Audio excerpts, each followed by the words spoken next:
pomakneš do nebo visoko, zašto raskažuvaš ti? Stadata da zablejale, ovčari da zabrejale, ili pak taguvaš ti?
Драги гледачи, добар ден. Есенската сеидба е во полнек. Активирана е целокупната механизација и сите работни луѓе во земјоделските организации и индивидуалните земјоделски производители за успешно извршување на оваа голема акција. Ангажирани се околу 9000 трактори, зашто треба да се посеат 201.100 хектари, од кои најмногу со пченица. Ова година навремено беа извршени подготовките за сеидба.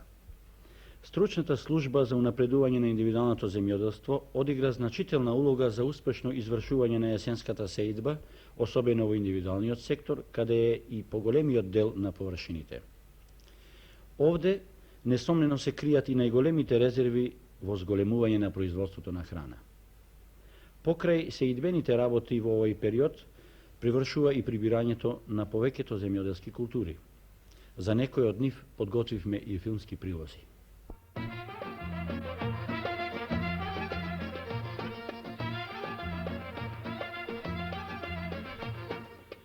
Временските прилики есенева беа наклонети на оризопроизводителите.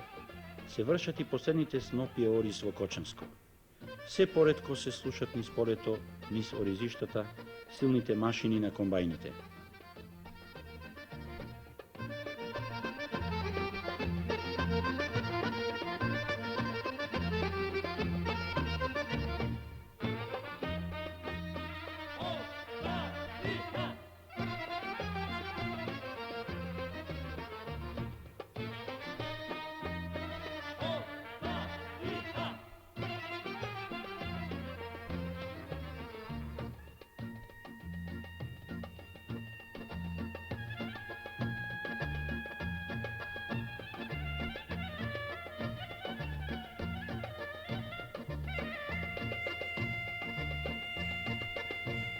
Тешко се препознава и старото гумно без коњи.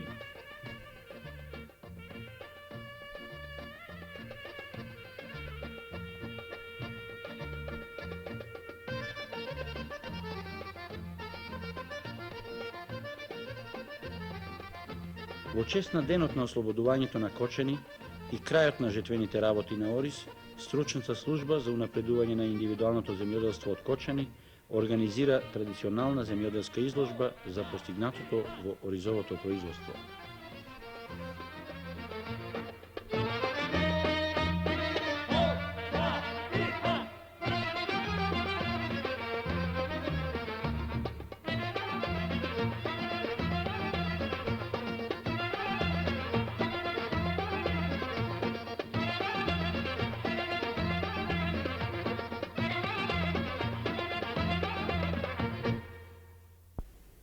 Пченката има голема важност за исхраната на населението.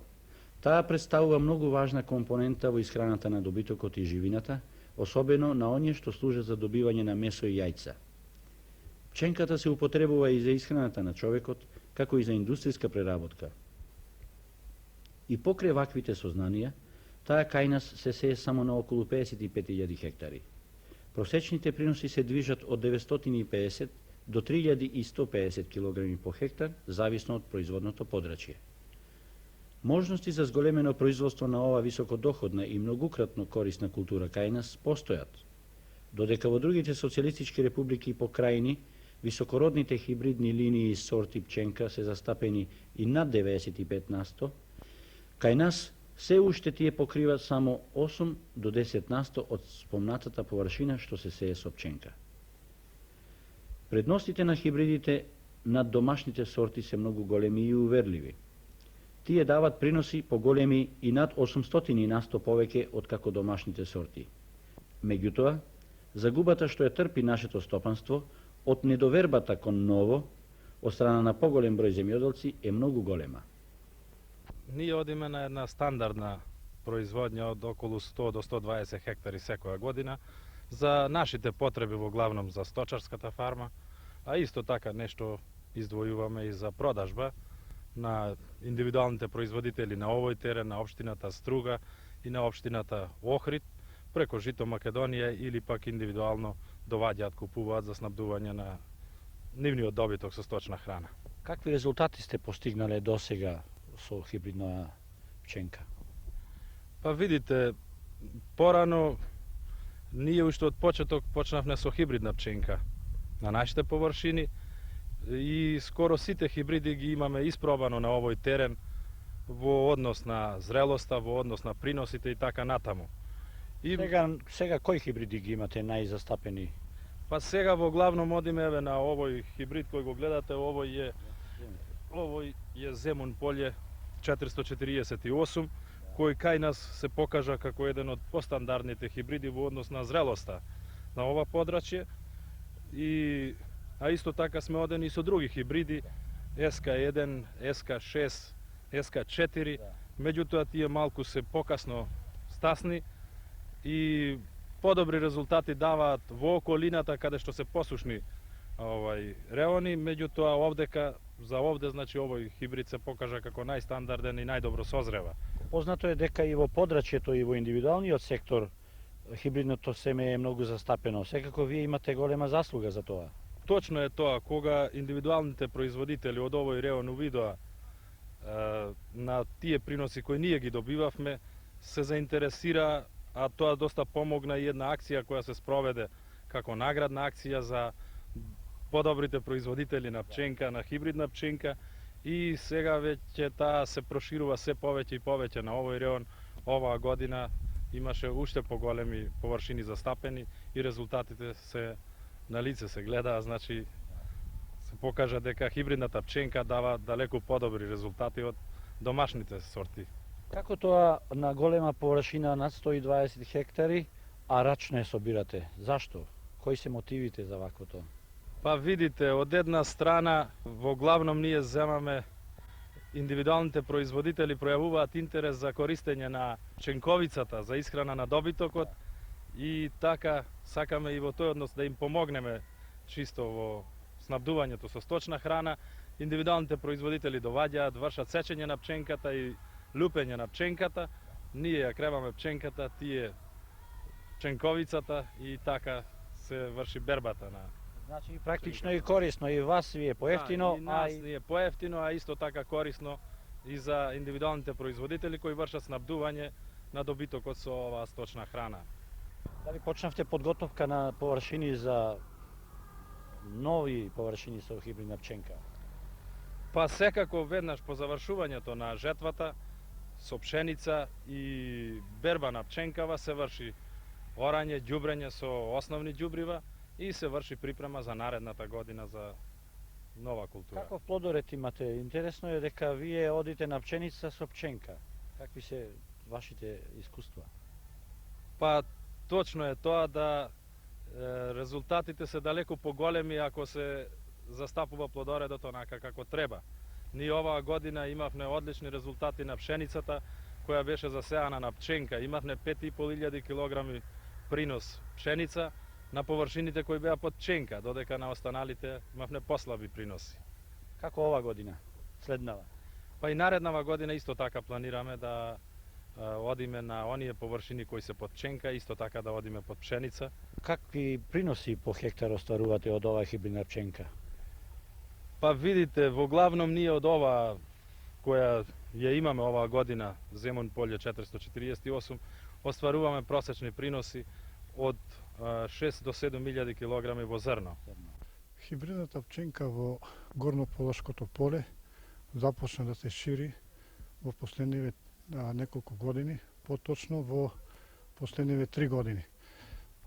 Поточно речено, откако постои стручната служба за напредување на индивидуалното земјоделство.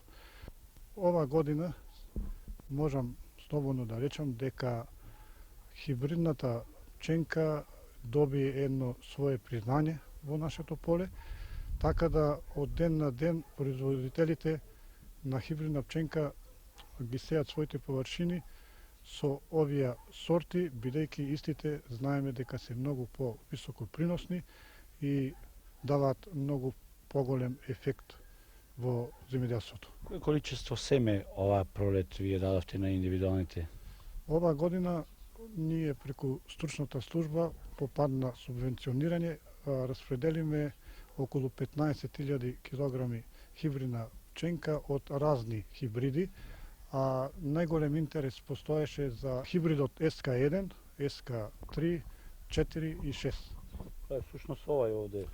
Да, Хибрид ова 1. е СК1, кој што дава некаде среден принос од 8.000 па и нагоре килограми од хектар, додека Во зрно. во зрно со 14% влага, нали?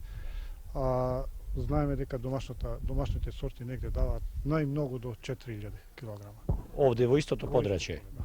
Рекорди од домашни сорти постигнати се негде околу 4.000 килограми Да, во зрно. домашни, а додека од хибридните сорти, поготово во 1974 година, рекордерот беше од нашето подрачје овдека со 15.380 килограма од хектар со СК1. Прибирањето на пченката заврши ова година. Дали некакви слични резултати се постигнати како минатогодишните и ова година? Да, и ова година климатските услови беа наклонети за одгледување на хибридот, така да ова година ќе имаме повеќе рекордери, меѓу кои другарот Адеми Мухарем. Јас ви честитам за постигнатите високи приноси на вас. На која површина вие сеете хибридно семе? По сееме ново површина горни полог ми што имамо. Колку хектари, колку земја имаш? Имамо земја, има само кукуруз сум околу 27 дулума имам. Околу 2,5 хектари Да. површина. Да. И толку сум задоволен нешто да кажем ја, него то видело чинјеница да е то заиста презадоволен. Не само ја да кажем што сум мало млади, имам и дедок, старијек, Да. кој сум ранije за стоку сум набавио ову храну, мислим кукуруз по Банату, по Срему. А сега не набавува, сега не. произведува Не, самиот. сада моментално што каже, више имам стоку и снабдевам само со мојим производни. Каква стока имаш ти? Имам овци, имамо. Колку овци има? Имам околу 300 комада. А друга стока има? Имамо крави, имамо коњи. Сега произведуваш сам ето храна за стоката. сам. Дали имаш желба да ја прошириш, да го зголемиш стадото? Свакако. Свакако желим и далje, пошто видим, прво су мене мало су заигравали по селу за ово. Многу мало се чини ово семе, али видим да е развитак превише и шири се у село. Толку луѓи ове године, како су нас видели, и проширило се семе, мислимо, посејање ово семе. Дали се е некој уште од домашните сорти? Па има, али ретко, пошто ми далеко смо од ние отишли, jer mi smo ostavili ono domaćeg sorta više. Vidimo da od toga nema puno, mislimo, napretka, jer smo trčali po svetu onda da uzmemo nabavku hranu za stoku. Jer sad momentalno imamo našu proizvodnju. Jer nam nije potrebno da idemo po Sremu, po Banatu.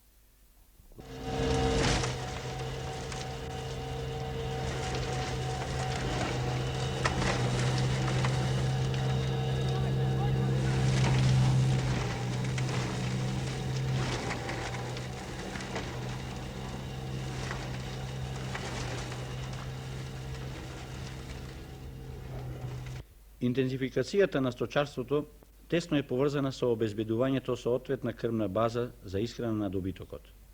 Храната е еден од најважните надворешни фактори кој има огромно влијание врз производните способности на домашните животни. Во прилогов што го гледате, ќе говориме за силажата како незаменливо крмиво, првенствено за исхрана на говедата, овците и свините. Со силирањето или популарно со конзервирањето на сточните крмива се овозможува да на прилично едноставен начин ги сочуваме како количински, така и квалитетно хранливите материи во крмивата наменети за силажа. Силажата до сега беше привилегија на општествените работни организации во земјоделството, меѓутоа со формирање на стручните служби за унапредување на индивидуалното земјоделство како примарна мерка во соучеството беше и изградба на силојами за правење на силажа за сточна храна. Стручната служба за индивидуално земјоделство во демонстративни сврхи во село Јурумнари, во кое што сега се навоѓаме, субвенционира 2 силојами кај 20 земјоделски производители кои што располагаа со 40 грла сточни, со 40 грла крави и кои што сметаме дека овие ќе исполнат целта за демонстративна намена. Што субвенционира, како ги помага? Стручната служба за напредување на индивидуално земјоделство ги субвенционира материјалите за изградба на силојамите, односно бетонско железо, цемент, додека песок и работна рака земјоделецот учествува сам. И проектот на јамата вие го давате? Да, проектот на јамата го даваме ние и према наши пропозиции се изработува. Исто така ние ги даваме и на пасјата за изработка на силажата, со оглед дека луѓето не располагаа со стручни квалификации и со познавање за изработка на ова, да речам, зимница за стока. Да се направи добра силажа, првенствено е потребно да се обезбедат зелени стеблики од пченка како најзначајна култура за изработка на силажа. При тоа може да се додадат во соодредени сразмери и остаток од луцерка, остан други зелени маси кои што се навоѓаа во полето, било да се тоа зелки, било тоа домати, ако има такви зелени, сите зелени маси што остануваат во полето, ново знатна мера. Во главном, основна суровина за изработка на силажа е пченката.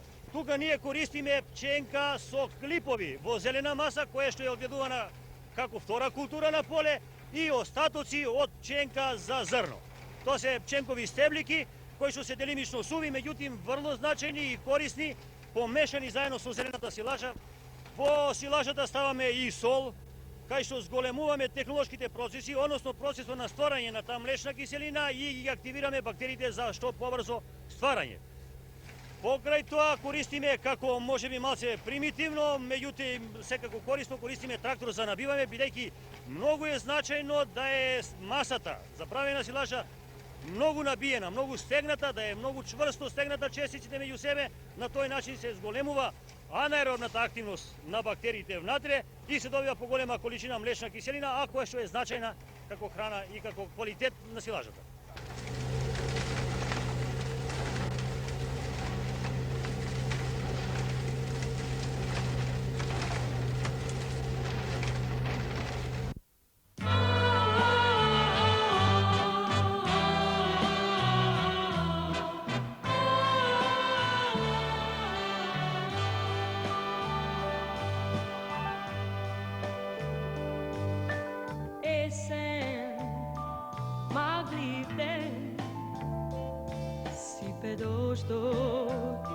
Ко тогаш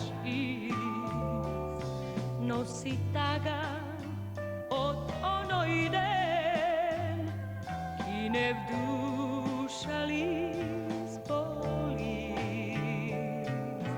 Птици мирен лет, кават небо и речен бран, само месец ко полка блед, носи само бол. Дождот нека плисне со таа песна иста, ко сончев насмев кога видов твој. Само дождот нека плисне во сите мисли наши, во сите утра што се в светот мој.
овоштарството зазема се позначајно место во нашето стопанство.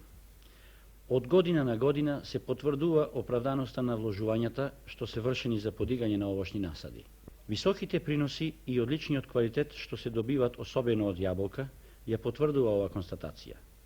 За жал, останавме само на 2500 хектари современи насади што ги подигнавме пред 10 години.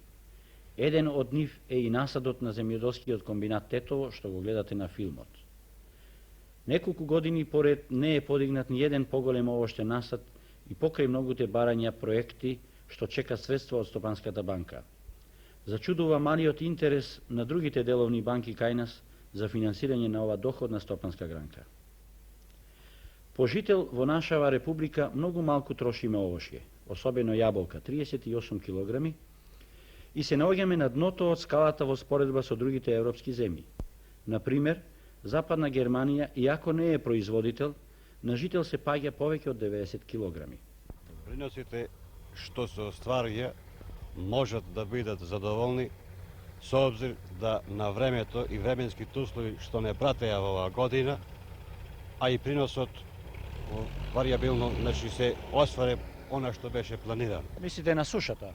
Сушата беше апсолутно многу незгоден непријател во оваа сезона, но и поред сушата се успе преку временски интервали од системот за наводнявање да се достигне нешто, но максималниот нормален живот не се достигне. Вие имате околу 450 хектари, колку ми е познато, под род. Под род нешто повеќе, во границите на тој податок е тоа тачно. Така.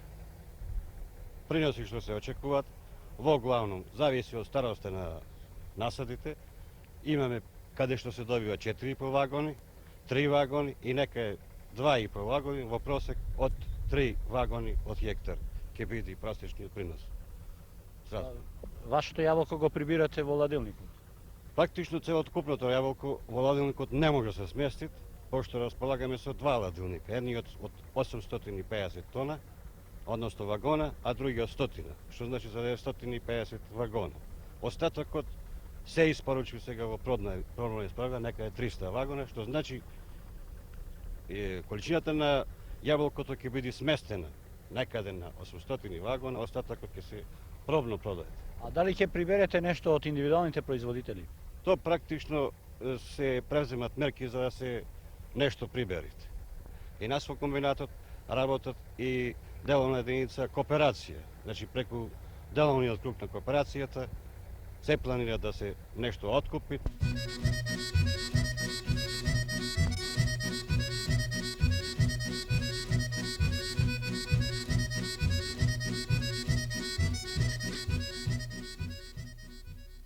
Ова година очекуваме во работната единица Ореше околу 250 вагона од сортите златен, црвен и јанатон. Колку имате по хектар принос? Ова година очекувам да добием по хектар околу 3,5 вагони. Значи негде околу 50-70 хектари, колку имате во овој објект? Во моја работна единица имам јас 75 хектари.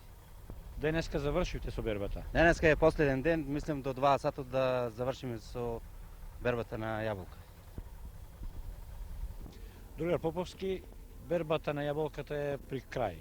Вие имате негде околу 400 хектари под јаболкови насади. Какви резултати ова година постигнавте? Видите, ова година, значи приносите беа вака задоволителни, обравме негде околу 5.500 тона, тоест би дошло негде во просек околу 25.000 килограма по хектар. Иначе, за разлика од претходните години, ова година бербата се обави побрзо и поквалитетно.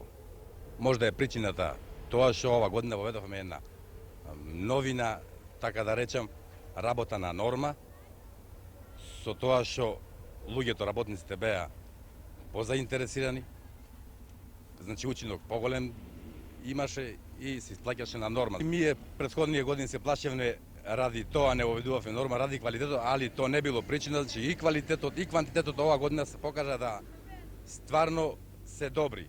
И работниците исклучиво го прихватија тоа со задоволство и резултатите беа одлични. Кои се мотивите за вака висока продажна цена на големо? Видите, значи тоа не се должи само на нас овде да ние формираме и ствараме високи цени, но тоа е резултат на репроматеријалите и што ги употребуваме ние во овощарството, значи Во редовното одгледување. Во редовното одгледување, значи негде цените нивни пораснаа од 50 на некој можда средства за заштита и други репроматеријали чак и 100%. И горива, мазива и другите материјали што нас ни служат за обработка, за работа во овощарството, прилично цената порасти, нормално цената на чинење на јаболко е многу поголема неголи. Дали сте вие задоволни од продуктивноста, од приносите и од ефектите во работење? Па види, ова што го реков, 25.000 по хектар негде, значи на постарие насади негде на околу 100 хектари површина кои што ни се во 12-13 година, во просек имаме по 30.000 кила по хектар, значи 30 тона по хектар. Од тоа се гледа, значи да сме продуктивни, да работиме економично и ред други работи, значи. Благодарам. Вие сте раководител на ладилникот. Дали целото количество ќе го внесете во вашиот ладилник или веднаш го продавате? Видите, оваа година ние уште ладилникот има место и може да се мести целокупната количина во ладилник, бидејќи нашиот ладилник е 600 вагони роба, ние имаме негде околу 550. Но покрај тоа ние околу 550 до 600 тона роба ќе испратиме сега како пробна. Тоа ќе го завршиме до 15 новембар. Така имаме со купците договорено и мислиме да во тој рок ќе го запазиме, ќе му испрачиме целокупната количина кој тие захтеваат да му испратиме. Ќе бидат од сортите златен, јонатан и црвен делишес. Мислам пробната испорака ќе биде од тие сорти. Дали ви е се уговорено, продадено? Целокупната количина прва класа роба од родот 75-та година го имат откупено нашиот стален купец Агропромет од Реси. А втората класа исто така имаме уговорено со Агропромет од Кавадарци, кои се исти наши стални купци, мислам за последниве 5-6 години уназад. Географскиот положај што го има нашата република и незините природни услови овозможуваат успешно вирење на голем број континентални овошни видови. Пред неколку години Заводот за овоштарство од Скопје подигна опитен насад во стопанството на земјоделскиот комбинат Тиквеш од Кавадарци со нова, за нас досега непозната овошна култура внесена од далечните источни земји. Актинидијата е нов овоштен вид и представува голема перспектива за нашето овоштарско стопанство. Вредноста воглавно се состои во незиниот многу квалитетен плод, кој што содржи по литературните податоци 10 пати повеќе витамин С, минерални материи. Од што 10 пати повеќе? 10 пати повеќе од лимунот, многу пријатен и хармоничен вкус и хранлив наравно истовремено. Оваа култура, односно овој овошен вид, се смета дека и го викаат овошје на иднината. Првите резултати покажуваат огромен успех, да и во иднина очекуваме исто така големи резултати, а поради малата продукција и екзотичност на оваа култура во светот постигнува доста висока цена на пазарот. Така во Америка 3 плода чинат $1, во Франција 3 франка 1 плод и така натака. Какви се можностите за ширење на оваа култура во други наши подрачја на републиката? Оваа култура потекнува од Нов Зеланд и бара посебни климатски услови. Меѓутоа, избрани посебни микрореони можат да дадат добри резултати и во континенталната зона, односно во континенталната клима. Али, вела мали, затоа што е потребна една висока агротехника при нејзиното одгледување, а како што истакнав дека потребна е само прегорност, како што другарите од Тиквеш веќе покажаа, постојано влажење и други агротехнички мерки, кои што не можат во сите реони да ги имаат и сите, наравно, комбинати. Другар Манчев, вие сте раководител на овај објект овде. Што се е потребно за да се подигне насад со актинидија? Каква почва бара актинидијата? Воглавно, актинидијата бара од нашите досегашни сознание, прво почва доста плодна. Друго, да таа иста почва биде доста влажена, да се ствара такви микроклиматски услови, не само во почвата да истата биде влажна, ами и воздухот изнад неа да биде заситен со доста водена пара. Како успевате кога е познато дека Тиквешијата е доста сув реон, Малку релативна влажност на ваздухот има. За сега на таа линија неаме тешкотии, затоа што нашата, мислам, тиквешија тука веќе не е она што беше пред неколку години, пред 10 години. Сега Системот за системот за наводнување го фаќат сите реони во тиквешијата кои се годни за одгледување на земјоделски култури. До нас тука е каналот, магистралниот канал за наводнување. Ние непречено, значи користите вода. Непречено користиме вода, агрегатот за наводнување, така речи, не е тргнат од неа и во секое време кога забележиме дека и треба влага, интервенираме. Резултатите се очигледни. Постои голем интерес за оваа култура. Кои побитни агротехнички ќе ми ги спомнете како неопходни за успешно одгледување? Актинидијата захтева многу повеќе агротехнички мерки него што е случајот со другите овошни видови. Бара најмалку 10 пати наводнување во текот на летото, а може и више. Ние тука тоа го практикуваме по потреба, а најмногу од 7 до 10 дена, на секој 7, односно 10 ден, таа се наводнува. Освен тоа, секош, после секое наводнување и пред самото наводнување се заорува површината, така да се акумулира што повеќе влага. Кои ѓубрива се најпотребни? Ние кај неа сега, освен вештачките ѓубрива, извршиме и од есен едно добро ѓубрење со прегорено стајско ѓубриво и као што се нашите запажања вака, тоа и добро донесе, поготово од ова што се гледа на родот ова година, иако е прва година на род, сметаме дека она бара и доста ѓубриво, бидејќи и доста дава као растение, као воштие. Разните штетници и болести кои се присутни во земјоделието и на овие терени кај нас, е таа прилично отпорна. Не бара многу прскање, не бара многу запршување. Какви се можностите за нејзиното размножување, да се добие саден материјал и така? Првите резултати сами гледате дека се одлични за вакви реони. Веќе имаме постигнато големина и тежина на плод која е максимална, позната и во Франција, а по очевиците тврдат дека дури нешто и покрупен плод во другите насади во другите земји кои што се наоѓаат. Размножувањето на оваа култура, бидејќи се уште нова за нас, не е така лесно. Потребни се посебни и вложувања, како на пример изградување на оранжери, стаклари, други услови за стратификување и слично, така да размножувањето на оваа култура не може да иде со брз чекор. Потребни се, реков, повеќе години да се усоврши технологијата, да се усвои технологијата и утврдат известни елементи при размножувањето.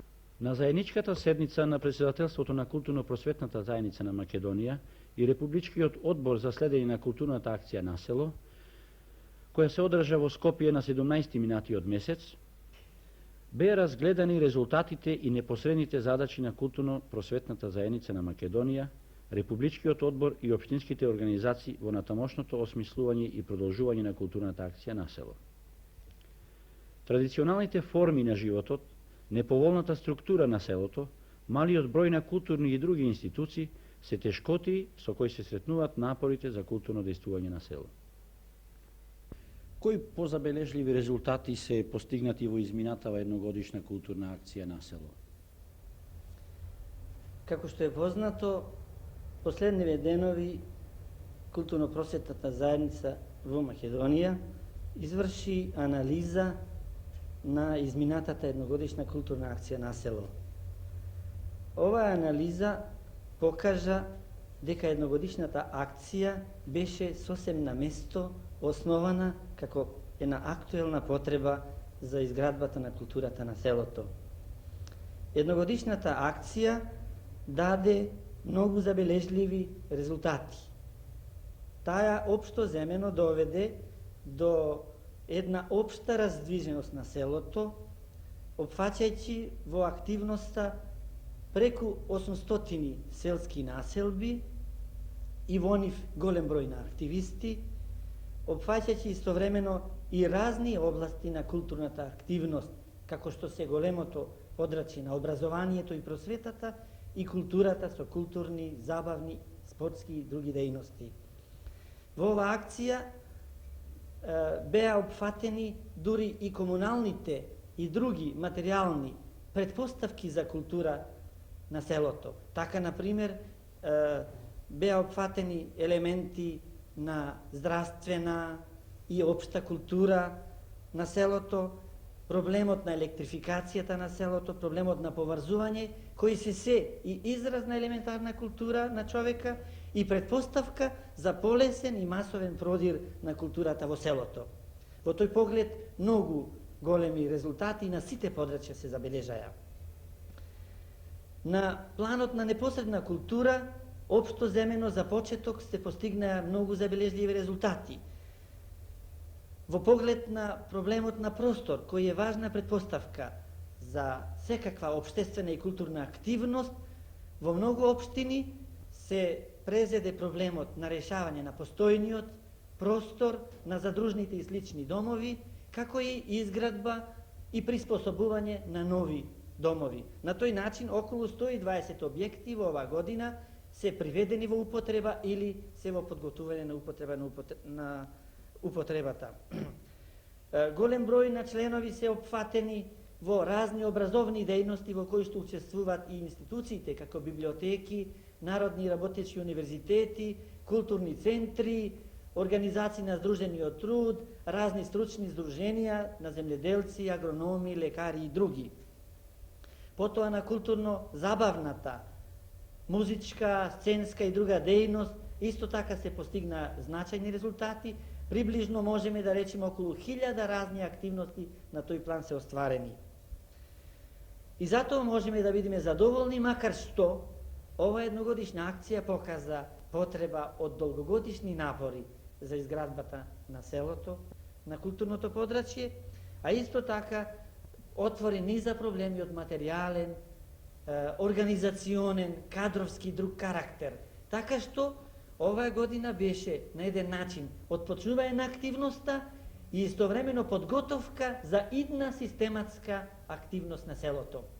И оттаму, како резултат на едногодишната акција, произлезе и заклучокот кој што сите заинтересирани општествени фактори, почнувајќи со Социјалистичкиот сојуз и Сојузот на комунистите, преку синдикати, младина, конференцијата на активност на жените, местни заедници и други, сите фактори дојдоа до единствен заклучок дека културната активност на село треба и во идниот период и посебно во ова идна година да продолжи со исти интензитет, со исти желби, со иста физиономија.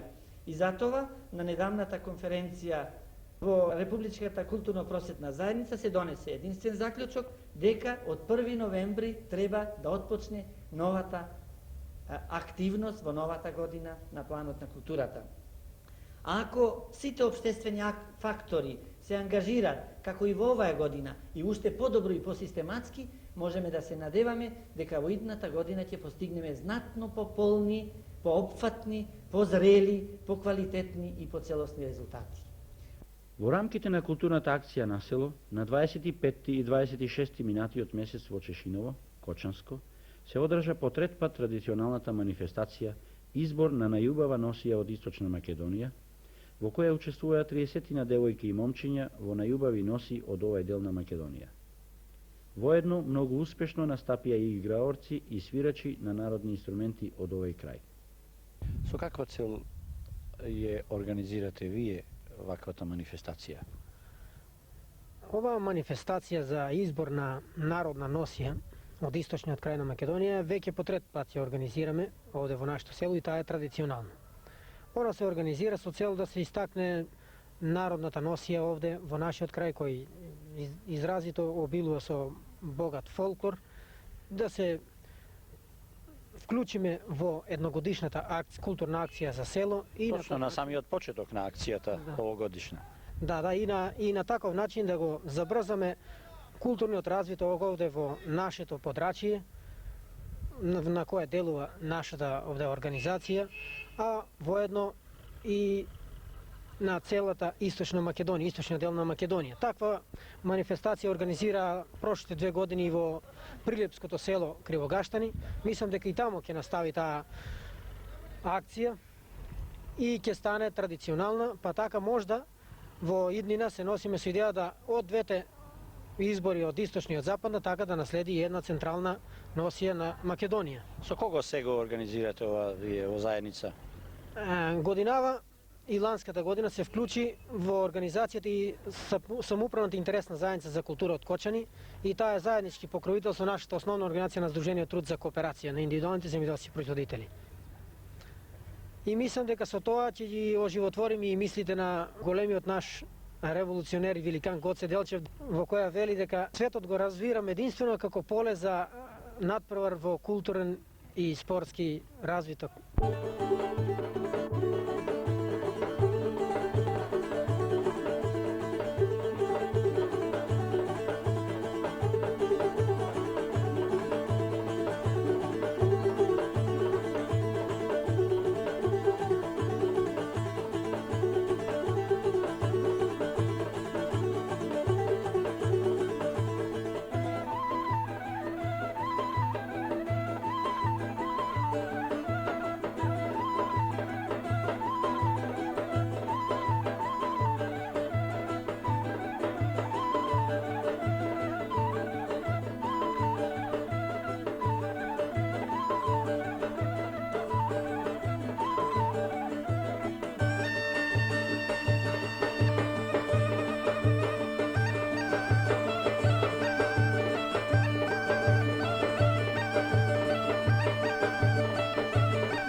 Екипни победници беа беровчани, а за најубава женска носија беше прогласена од Кривопаланечкиот крај, а машката носија од Виница.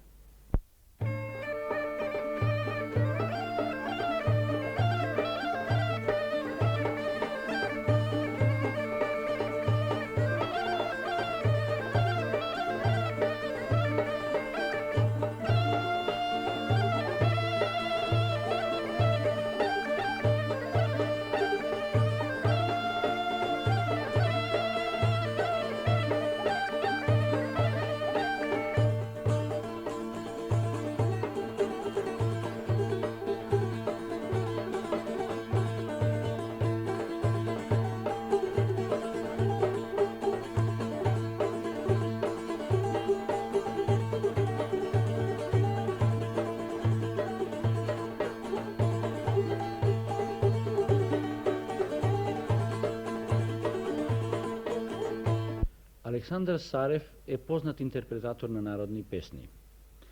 На крајот од нашата емисија тој ќе исполни песната Врана коња јавам.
На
би да